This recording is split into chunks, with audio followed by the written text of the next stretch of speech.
What's good, man? Welcome to the Stacks gang. It's your boy DJ Stacks, aka Sir Stacks a lot. Now listen, I know y'all didn't hear from me in a little minute, man. I've been AFK, you know what I'm saying, dealing with life and whatnot.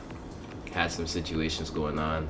But we're back, you know what I'm saying? And we're back with another episode of Tekken Tips at that.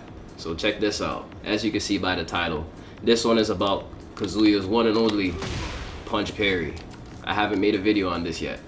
So let's get into it, bro.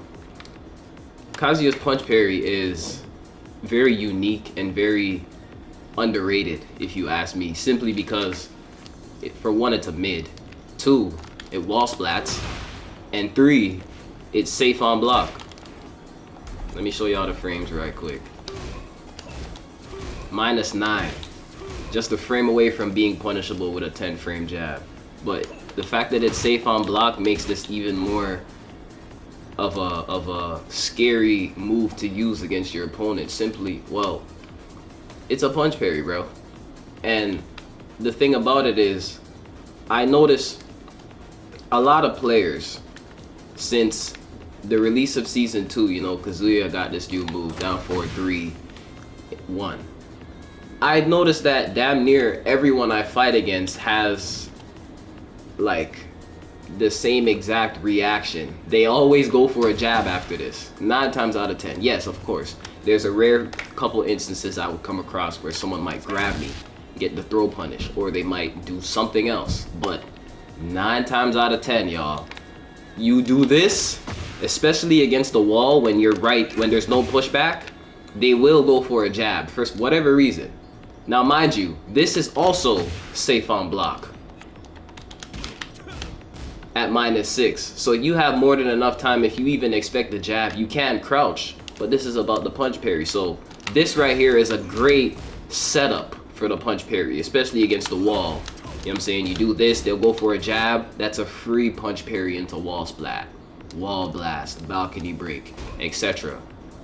Use this well, chat. Like, there's a lot of different ways you could even go about setting up the punch parry. You know, anything that is safe on block, things that recover quickly but look punishable. Like, for example, back 1+2. This is something you could use. They might go for a jab directly after just to check you. Even if your opponent may not be going directly for a punish, they might just be trying to check you with their jab string.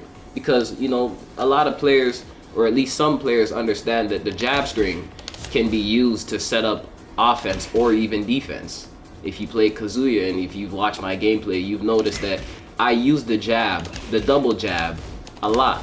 I use this to set up my neutral sometimes. I might just use this to set up my movement, or to set up my pressure, or to set up my offense, to just check my opponent, whether it hits or they block it. Typically, I want them to block this because it sets them up. I can go for a throw, etc. I'm sidetracking a little bit, but the point is, this is all just a mind game. And the mind game is using the punch parry to perfection. Like I said, typically you can set up your opponent with down 4-3-1, right? You can really do this off of anything. Anything that is also, like, say, up 3. Up 3 is a nice safe on block move. I made a video about this in the past. You can check that out if you'd like. This also is -9. So if your opponent, probably, and I've seen this happen, your opponent might not know the frames for this because Kazuya players don't use this enough. They might go for a jab, punish, or a jab check, and you get a free punch parry off of that.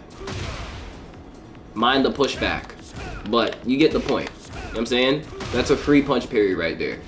Or even like, what else is safe? Even the electric, your electric block pressure, +5 on block, immediate punch parry.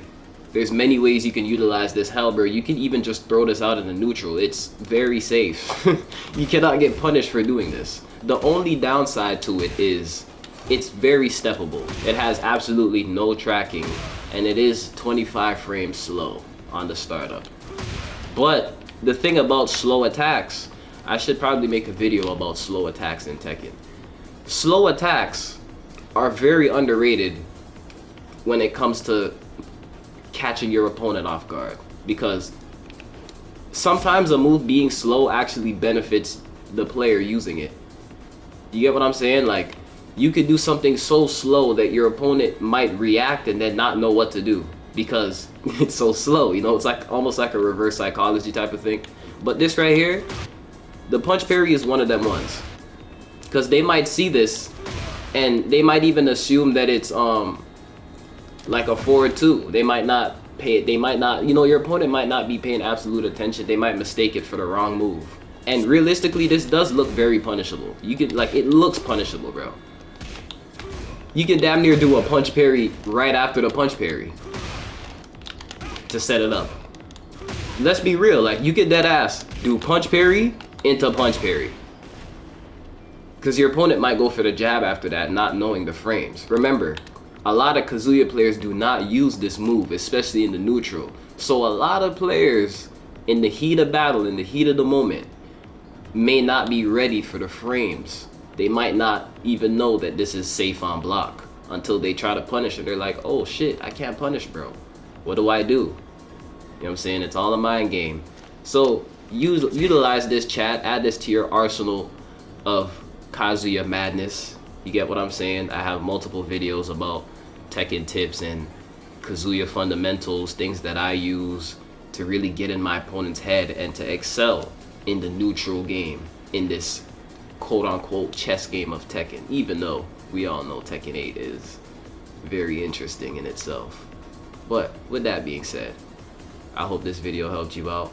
I hope this is something that you can add to your playstyle, and I hope this helped you improve as a player. I'm gonna see y'all boys on the next video. I knew it was coming eventually.